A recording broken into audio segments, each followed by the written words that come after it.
부모가 된다는 것은 신비롭고 행복한 일입니다. 하지만 이러한 행복 앞에 마냥 기쁨과 기대를 가질 수 없는 부부들도 있습니다. 바로 장애를 가진 예비 부모들입니다. 우리 사회는 장애인 여성이나 남성의 부모 역할에 탐탁치 않은 시선을 보내왔습니다. 불안한 시선을 건네면서 부모가 되고자 하는 장애인 부부의 바람을 적극적으로 억눌러 왔는지도 모릅니다. 장애인도 엄마 아빠가 되고 싶어 하나요? 장애인은 돌봄이 필요한 사람인데 다른 사람을 돌볼 수 있나요? 장애인 부모를 둔 자녀도 다른 아이들처럼 잘 자랄 수 있나요? 수많은 사람들이 이러한 편견과 염려를 가지고 있습니다.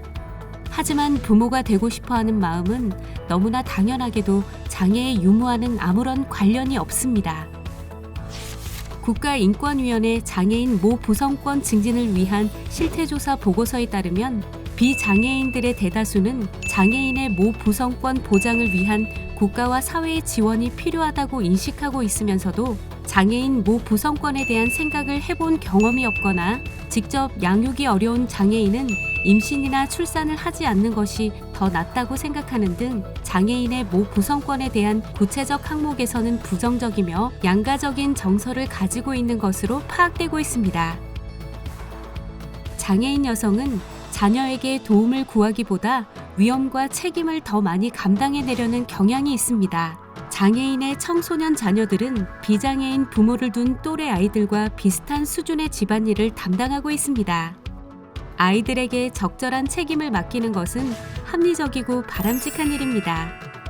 이와 같이 부모의 장애 유무는 중요하지 않으며 막연한 염려와 편견을 떨치고 장애인 가족이 부딪히는 크고 작은 어려움을 실질적으로 개선하려는 노력이 중요합니다. 그렇다면 우리나라의 장애인 부부는 어떻게 아이를 낳아서 키우고 있을까요? 2017년 장애인 실태 조사를 통해 우리나라의 장애인 부부의 절반인 장애인 여성들의 결혼, 출산, 육아 현황을 들여다볼 수 있는데요.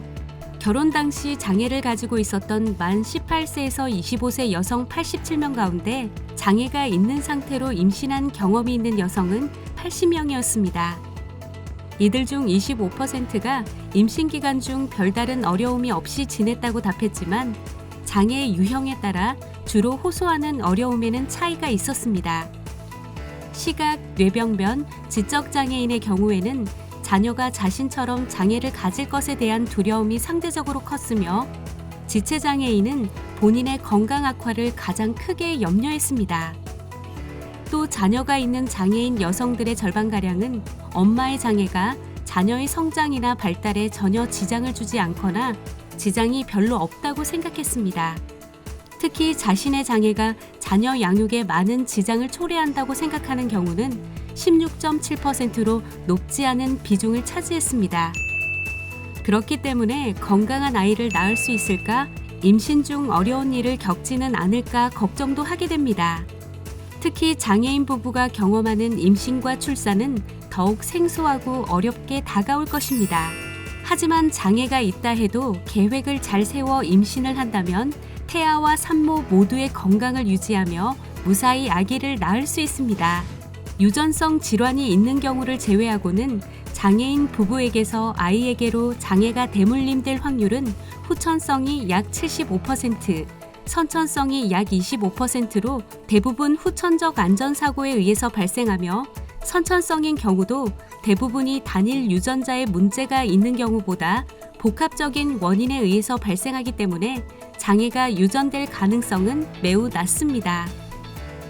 다만 장애가 임신 과정에서 큰 문제를 일으키지 않도록 의학적 관리, 출산 후 관리, 장애 유형별 관리가 중요합니다. 특히 장애가 있는 여성은 자신과 태아의 건강을 더 걱정하기 마련인데 세심하게 관리하고 검사를 잘 받으면 위험률을 낮출 수 있습니다.